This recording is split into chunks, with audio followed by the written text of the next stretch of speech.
Tudo bom, gente do Faciologia? Meu nome é Gabriel e hoje nós vamos entrar num assunto muito massa. A gente vai viajar sobre a fisiologia celular, tá bom?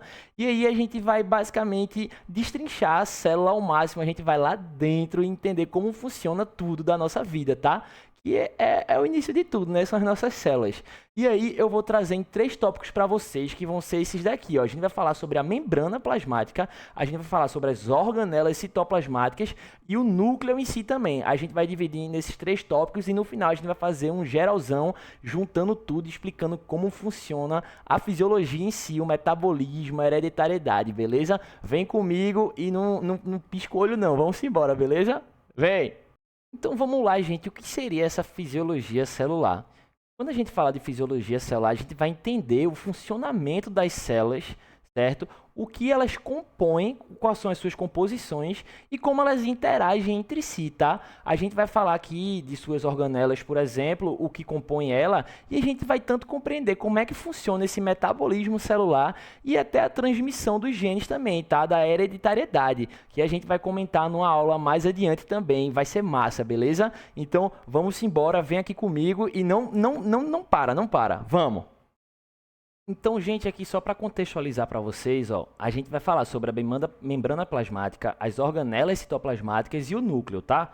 De maneira rápida, em tópicos, a gente tem aqui a membrana plasmática, que é a estrutura vital que envolve as células, barreira seletiva, comunicação e reconhecimento celular. A gente vai falar sobre isso mais na frente. As organelas citoplasmáticas são estruturas especializadas, tá? A gente tem o retículo endoplasmático, complexo de Golgi, a gente tem os lisossomos, peroxissomos, mitocôndrias, ribossomos, metabolismo celular. Vale lembrar que desse retículo endoplasmático a gente vai ter o liso e o rugoso. E no núcleo é o centro de controle da célula, como está escrito aqui, e o material genético a gente vai ver também sobre, que é o DNA. Também vamos ter o RNA, que a gente vai falar na próxima aula, e eles são responsáveis para a regulação da expressão gênica, ou seja, a nossa, como nossos genes vão ser expressos de acordo com nossas necessidades, tá?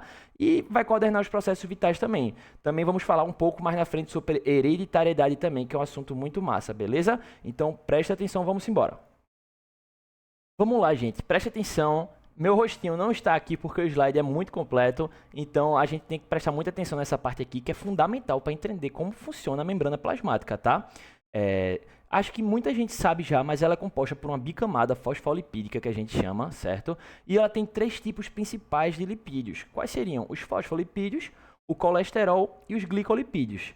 Os fosfolipídios, eles predominam na estrutura, e o colesterol vai trazer força, tá, para a estrutura, e os glicolipídios vão fazer essa interação entre outras células, beleza?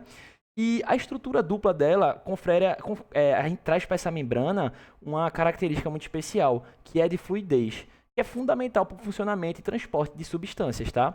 E a gente não pode ter, né, uma camada rígida na célula, entendeu? Ela tem que facilitar esse processo, tá? E, enfim, uma coisa que vale lembrar é que o líquido intracelular dela possui concentração muito baixa de cálcio em comparação ao extracelular. E as concentrações de sódio também são baixas no interior, mas os níveis de potássio são maiores. Por que eu estou falando isso, a gente vai explicar lá na frente, tá bom?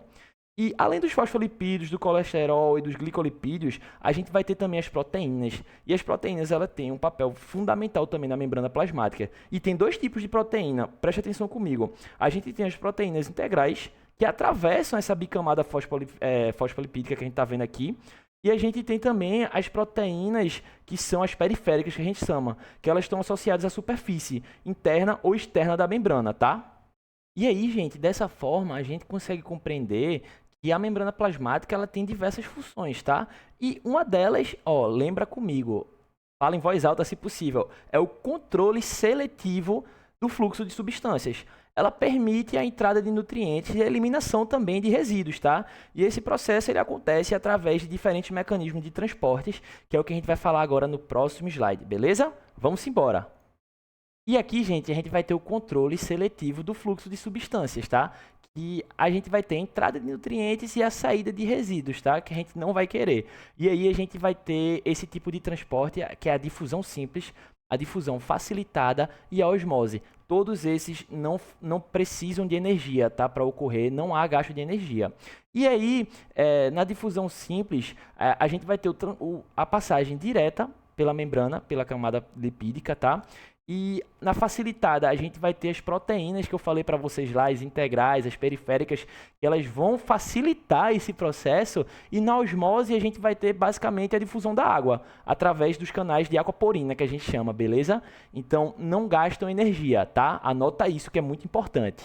Ó, gente, e a gente também vai ter os mecanismos de transporte ativo, tá? Eles são basicamente da mesma forma do passivo, só que eles vão precisar de energia, ou seja, de ATP, para conseguir fazer essa passagem pela membrana. E o que é que eu posso trazer aqui para vocês, que é o mais famoso, que muita gente já conhece, é a bomba de sódio e potássio, muito famosa. E aí, como está dizendo aqui, ela usa energia na forma de ATP para fazer esse transporte. E aí a gente vai ter 2 íons de sódio saindo para o meio extracelular, e a gente vai ter 3 de potássio entrando para o meio intracelular, beleza? Essa é a bomba de sódio e potássio, ó. Quem quiser, pausa aqui, faz um print e anota que é a mais famosa de todas, a bomba de sódio e potássio, tá bom? Vamos para a próxima. Além de tudo, a nossa membrana plasmática, ela também serve como uma comunicação celular, porque ela tem moléculas receptoras, tá? E elas atuam nessa comunicação entre as membranas das células, sabe? Então, de maneira resumida de tudo que a gente falou, além de ser uma barreira seletiva, ela também trabalha no transporte, certo, de substâncias e na comunicação entre as células, com receptores que a gente falou, tá bom? Então, vamos para a próxima agora, toma uma aguinha e vem comigo, qualquer coisa pode printar também. E aí, agora a gente chegou na parte mais divertida que eu acho, que é sobre as organelas citoplasmáticas, né? É o que a gente vai ter basicamente no citoplasma, tá? Da nossa célula. E o que seria esse citoplasma? Seria aquele material viscoso que a gente vai ter entre o núcleo e a membrana plasmática, tá? E nesse material a gente vai ter uma sequência de coisas, que vai ser água, aminoácidos, nutrientes, proteínas, vamos ter também substâncias energéticas, sabe? E tipo, dentro desse material por completo, a gente vai ter todas as organelas que a gente já citou antes, como os lisossomos, peroxissomos, sabe, retículo endoplasmático rugoso, o liso. E aí agora a gente vai destrinchar um pouquinho de cada um, beleza? Vamos fazer de uma forma resumida para todo mundo conseguir compreender de uma forma boa, tá? Vamos embora. E aí, como eu falei para vocês, a gente vai ter o retículo endoplasmático liso e o rugoso. Como é que a gente faz para conseguir saber qual é qual? Quando a gente vê numa foto de, por exemplo, de um microscópio, a gente vai ver que o liso ele não vai ter uns pontinhos que a gente vai chamar de ribossomos, tá? E o rugoso vai ter esses pontinhos, beleza? Então fica bem fácil de conseguir compreender a partir desse ponto. E o liso, ele é responsável, então, pela síntese de lipídios. Ele também faz parte do metabolismo de substâncias tóxicas, tá? Para expelir, certo? Do nosso citoplasma. E a gente vai ter o rugoso, que o rugoso, esses ribossomos, eles vão ser responsáveis tanto pela síntese quanto a ativação de proteínas que a gente vai querer construir, certo? E mais na frente, um pouquinho na próxima aula, a gente vai falar um pouco melhor como é que funciona essa ativação e a síntese das proteínas, tá? E aqui nós vamos ter também o complexo de Golgi, que ele processa, modifica e empacota as proteínas que foram produzidas, sintetizadas no complexo rugoso, tá? O retículo endoplasmático rugoso. E aí, além disso tudo, ele vai ter secreção de substâncias e também vai ter a formação dos lisossomos.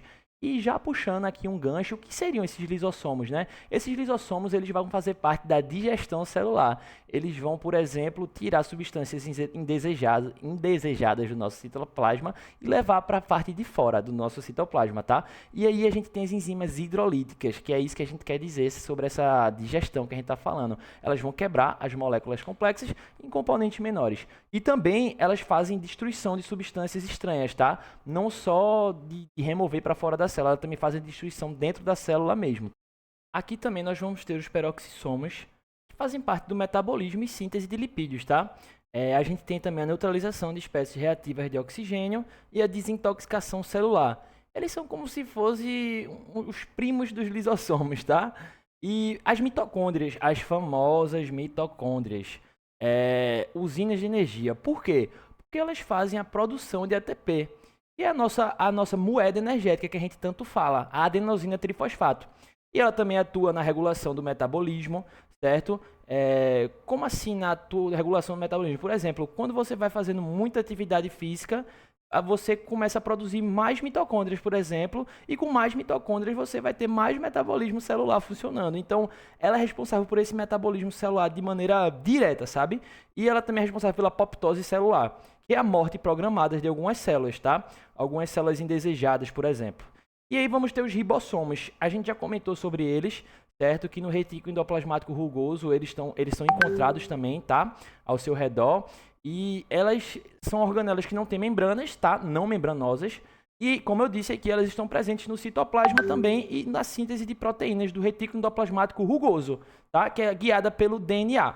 Beleza? São eles que vão fazer, vão pegar o DNA e vão fazer a síntese de proteínas, que a gente vai falar na aula mais na frente, tá certo? E aí, gente, chegamos no núcleo, que é a parte fundamental, né? É o centro, é como se fosse o cérebro da célula, tá? E como aqui está dizendo, é o centro de controle mesmo da célula. E lá que está o material genético, o nosso DNA, que vai trazer os nossos genes, tá? Que a gente vai passar por gerações e gerações, fazendo assim também que ocorra a hereditariedade, que é um assunto que a gente vai falar na aula mais na frente. E, tipo, ele é separado pelo citoplasma pela carioteca, que é como se fosse uma membrana dele, que regula o fluxo de substâncias, tá? Por exemplo, a saída de algumas substâncias, como o RNA mensageiro, que foi transcrito, tá bom? Então, aqui, ó, a gente tem essa sequência, que é o nucleoplasma, a gente vai ter a cromatina e o nucleolo. Tá? A cromatina vai ser o DNA em si de forma condensada, beleza? E aí vamos ter também DNA, RNA e as proteínas que estão presentes e a síntese e montagem de ribossomos, que vão fazer parte da síntese de proteínas também, tá? E aí, ó, para passar aqui para vocês, a gente vai ter o DNA presente na cromatina, carrega as informações, como eu disse para vocês, que são os genes, tá? Que vão determinar as características, ou seja, de acordo com as necessidades que o ambiente está nos trazendo, a gente vai ter uma ativação gênica específica, tá entendendo? E vamos embora, mais na frente, regulação da síntese de proteínas, ou seja, genes responsáveis por codificar, ou seja, nosso corpo, por exemplo, está precisando de colágeno, certo? Então, nós vamos ter os genes responsáveis para codificar uma proteína do colágeno, tá certo? E aqui, ó, a gente tem o DNA. E o DNA, como é que funciona, né? Por exemplo, a divisão celular. A gente vai ter a replicação do DNA, a gente vai começar com a duplicação também, que a gente pode chamar. Essa replicação vai basicamente pegar as duas fitas do DNA, vão separá-las em dois iguais, uma com a fita nova e uma antiga. Assunto da próxima aula também, então já fica na expectativa aí.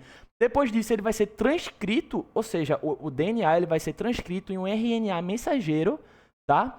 E depois dessa transcrição, que é utilizado para síntese de proteínas, ele precisa, dessa transcrição, ele precisa ser o quê? Ele precisa ser traduzido, por último.